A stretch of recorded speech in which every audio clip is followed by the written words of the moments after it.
how to research and refine your niche or niche. So, hey, everybody, Mike Kramer here. Today, we're talking about niche.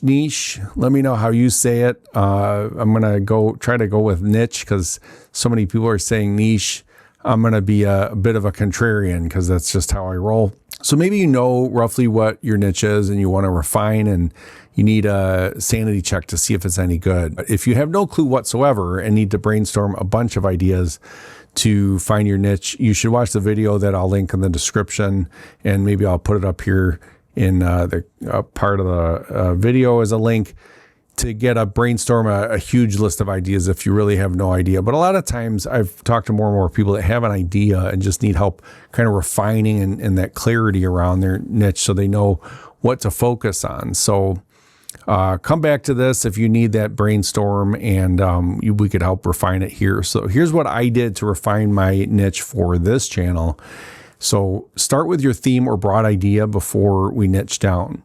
And we're going to not niche down just to niche down, but the theme or the broad idea is really, what is it about? Like, I had some broad ideas about bass guitars or music production, day trading, financial, trading, stuff like that, and the tech and the software behind it, and automated algorithmic trading. I had ones on, I have a tech background, so I like to try to use my tech skills to help people do various things.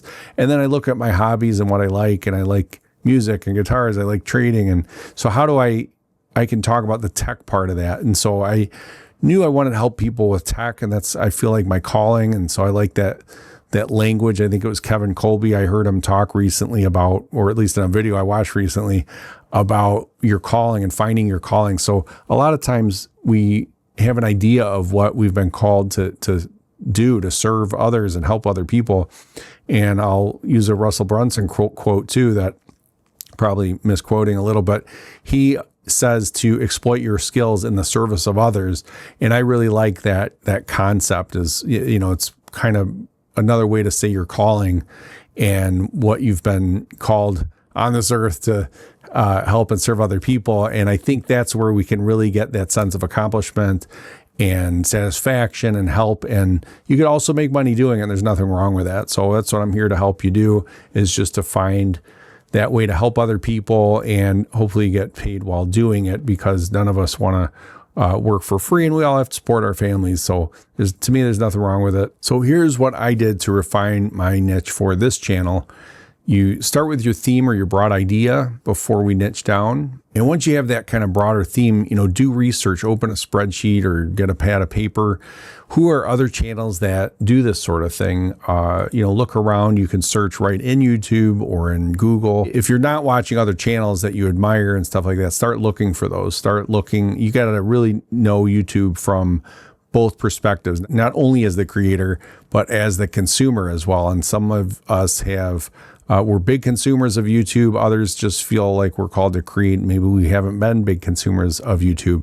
I suggest that you change that and just try to watch a lot more YouTube and be familiar with it, and familiar with just navigating and all that from the user's perspective, the consumer's perspective. Because as a creator, I would hope that you're very familiar with the platform that you're creating on as well. And it's certainly not going to hurt. So, and it's not hard to use. The creator side's a lot harder to learn than the consumer side of things. So just get familiar with it and start watching what other people are doing. It's kind of an interesting concept, right? As creators, I would talk to other musicians that some of them are like, yeah, I never listen to any of their own music or once it's produced, or they never listen to other artists because they don't want to be influenced too much by them. And it's just an interesting concept. And yeah, you certainly don't want to be ripping things off, but to me, if you're especially in the same niche, like, you get ideas and it's a springboard, and hopefully not an echo chamber of everyone saying the same thing. But to me, it's like it'll spark an idea. And that's kind of where that unique creativity comes from, is we're talking to each other and it helps brainstorm. You go, oh yeah, you know what? That's a great idea.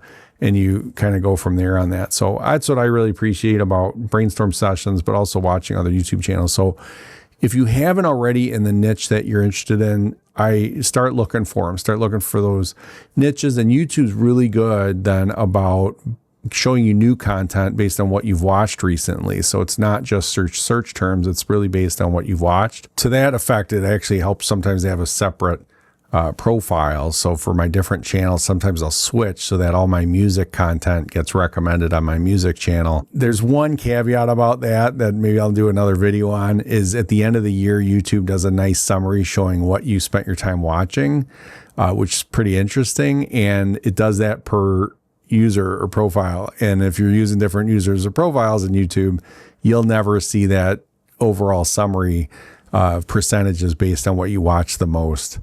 So I kind of wish I just had the one profile, but pros and cons either way. But so out of these channels, out of this list, and you should subscribe if it's something you like and you watch, but don't subscribe. Don't do the sub for sub. Don't do any of that stuff that is going to get you banned from YouTube or just, I mean, it's not useful if you have people subscribing, even family and friends, if they're not going to watch. You know, it's more important people are watching your content and they like it and they stay and watch the whole thing and they're actually interested. So artificial likes and subs are just not good. But figure out what channels do you really resonate with.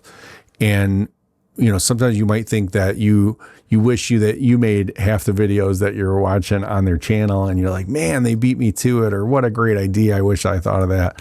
But it's not a bad thing. And here's why, is you want to prove that your concept works. The idea you have, there's not going to be many novel ideas on YouTube. And I don't mean novel approaches or thoughts or unique spins. It's your experiences, especially in this age group, like over 40 on YouTube, your experience is key. It's awesome. I mean, you can throw that angle on to everything that you're doing. You have stories you can tell. You have all this experience, triumphs and defeats and failures and all these things that are essential to getting better at something and learning and gaining wisdom.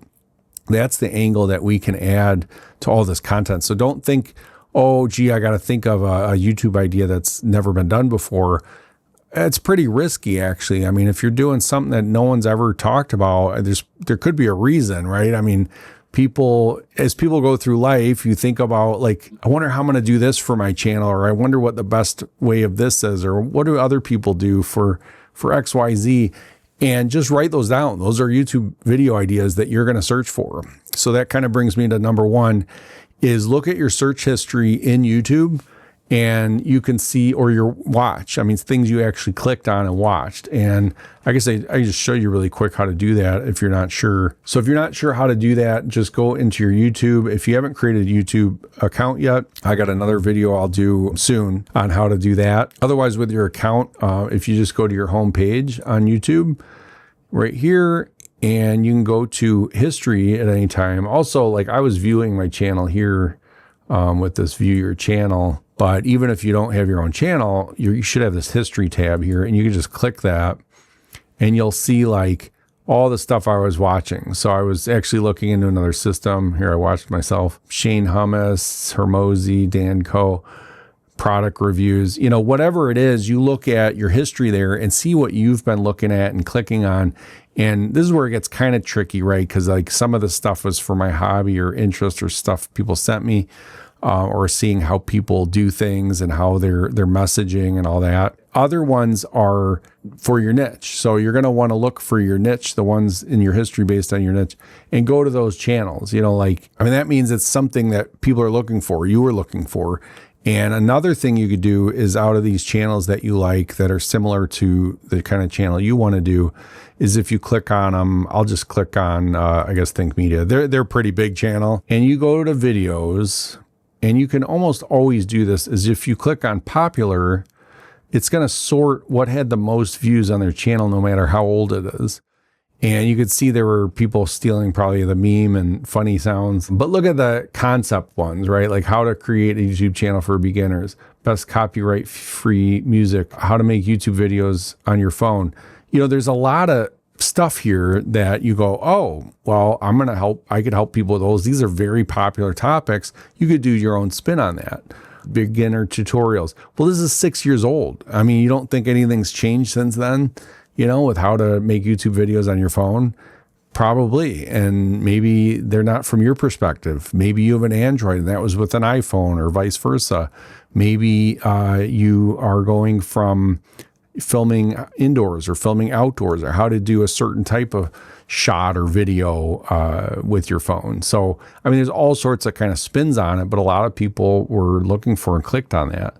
You know, best editing software. If you were trying to find what you like and you've settled on something, do a video on why you picked that software. So some of this is kind of documenting your journey as you go, but you got to make it relevant to your overall theme.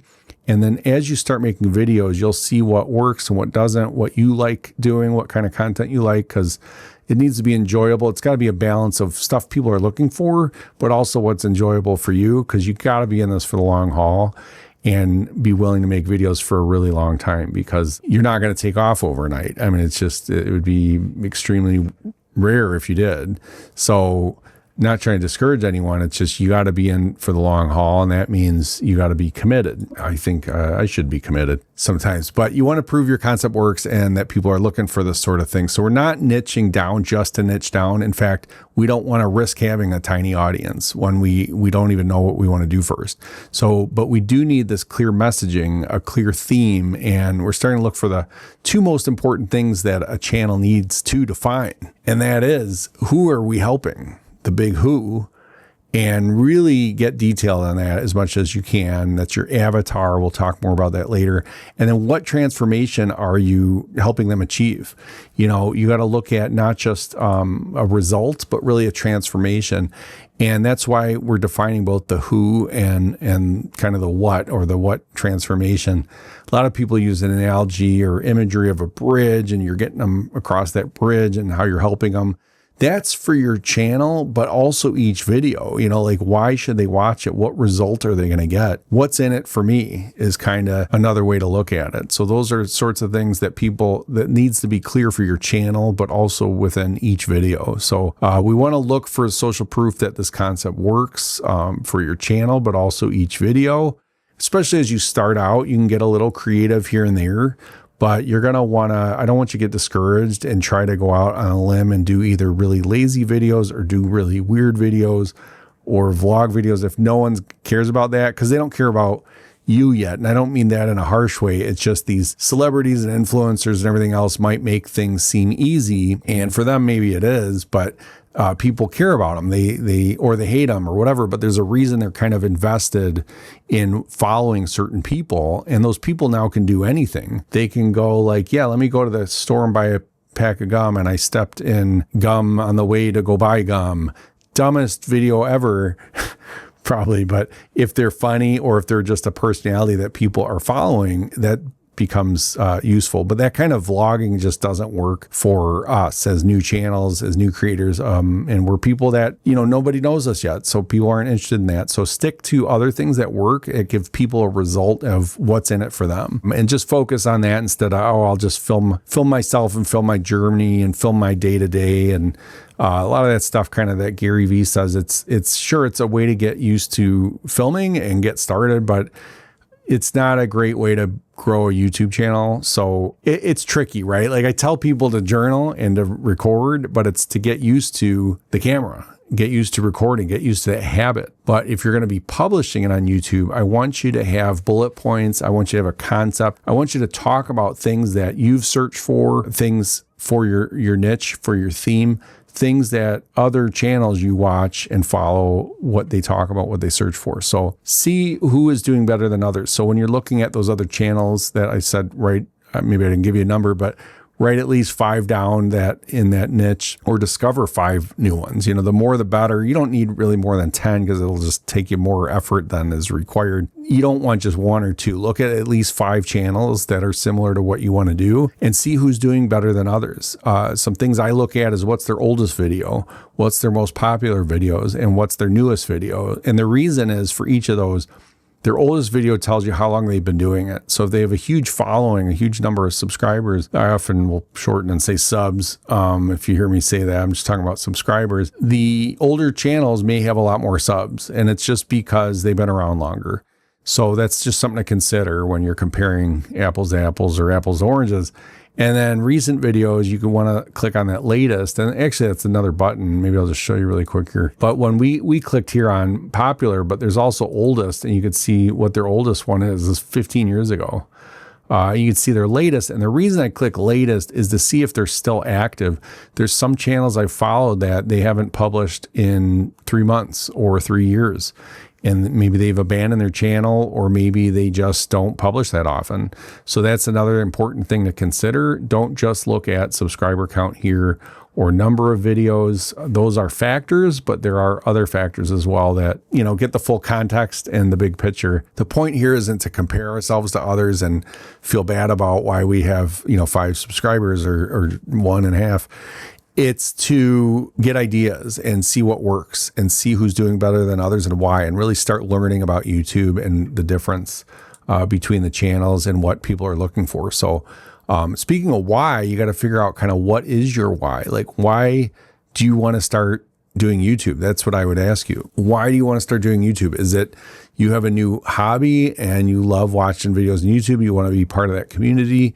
Is it you woke up one day and said, I hate my job and I just want to be a millionaire, and I see people making all this money on YouTube, or I read an article and I want to be one of those people and start making a crap load of money tomorrow? Spoiler alert, that's not going to happen. You have to put in a lot of time and effort and be patient, and maybe you'll make some money someday, but you don't have to wait forever. So we'll do another video on that. The point is to know your why. It's what's going to determine how long you last on YouTube. And if you don't last long, you're not going to make it. So your why has to be strong enough. You were probably called to, I really like that, again, that word Kevin Colby used. If you haven't seen him, check out his channel, but being called to serve, your purpose in life, your whatever. And what is your why is kind of like, why are you being called to create on YouTube? What is driving you? There's something that is making you want to do that. And maybe you don't have a strong why about why to start YouTube. Maybe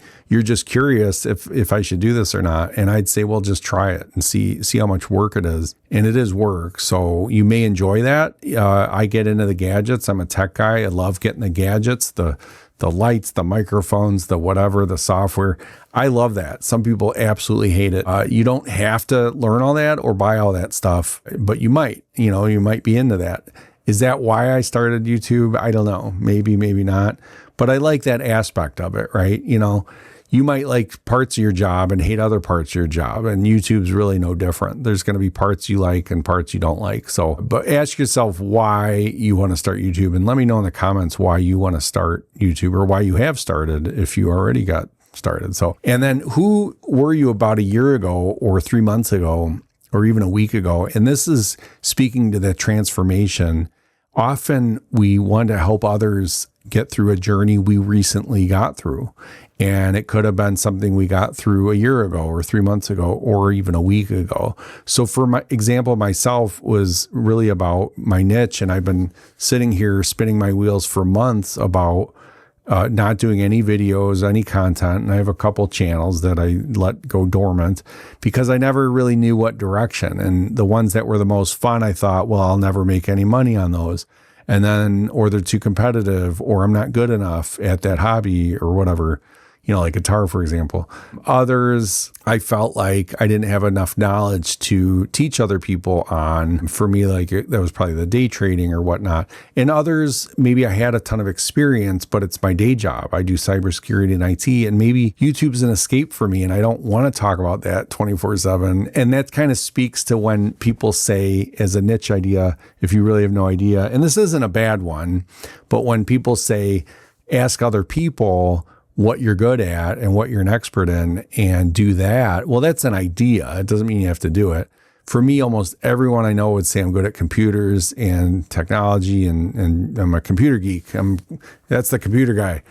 Well, maybe I don't want to do that, but it's not a bad thing, right? So as I mentioned earlier, I realize I have these technical and software skills and hardware, and I have a mechanical mind. I have to figure out how things work. I'm going to use that those gifts that God gave me, and use those to help other people to get something done. And what am I going to have, what result am I going to help people get? And I think it's what I'm going through now is figuring out what is my niche? How am I going to help people on YouTube how am I researching this? How am I figuring this out? How am I getting better? How am I committing to YouTube in 2026? Because a lot of us wanted to do it, have been meaning to do it, or tried it, dipped our toe in, but we're never serious. And if you really are kind of tired of all that and you're decided 2026 is my year, I'm going to go all in, I'm going to really give it a shot and be committed. Follow me, subscribe, and see how I'm doing it. See how I'm committing to this. I think the main thing is showing up, right? Just like they say about being a parent. I mean, the main thing is show up.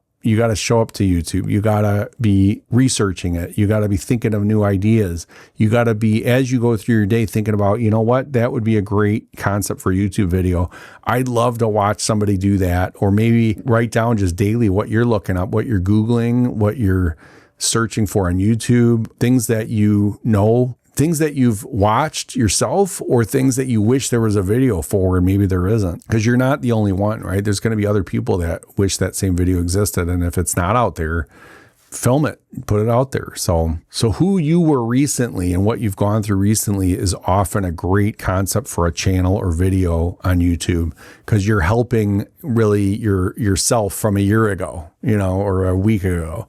For me, it's pretty recent. I'm helping myself from the last few years of just not knowing exactly where to land online and on YouTube with my presence, but also recently on where am I going to get started? I want to start doing videos. I have this urge to create and do videos, and I have this gear, and I like doing it. I don't know why. It's hard to explain unless you're another YouTuber, but I like creating. I just don't want to waste time, either my time or anyone else's. And I want to get more focused and help people with a specific thing. And what is that thing?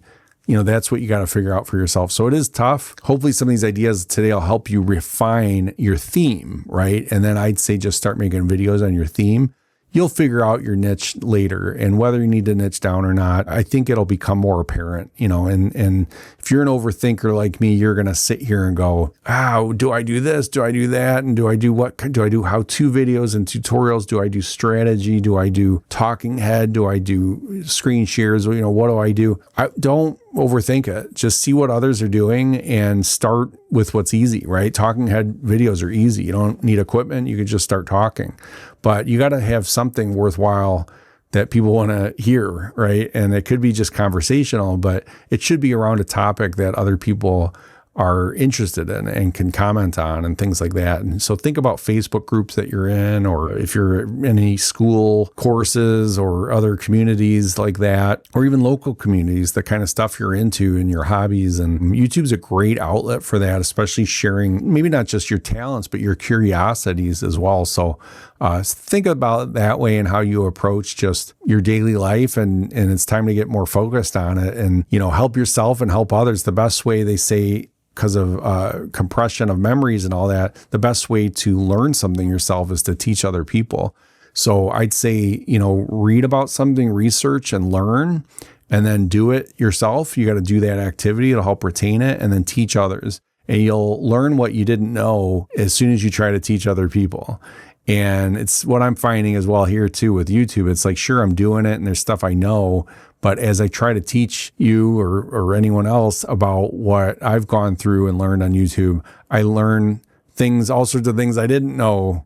They call it the unknown of the quadrant of awareness, to know what you knew and know what you didn't know. And sometimes you do know what you knew, and sometimes you didn't know what you didn't know. I don't know. Anyway, it's late Friday, so I'm going to wrap this one up, but hope some of this helps you refine your niche a little bit. And again, if you need more help just brainstorming a niche, watch this other video in the description. Maybe it's going to pop up here. Not real sure, but that'll help you brainstorm with a whole bunch of wide-based ideas and just, figure out what direction you want to go in. So let me know in the comments where you're at with your journey. And until next time, I'll see you later. Take it easy.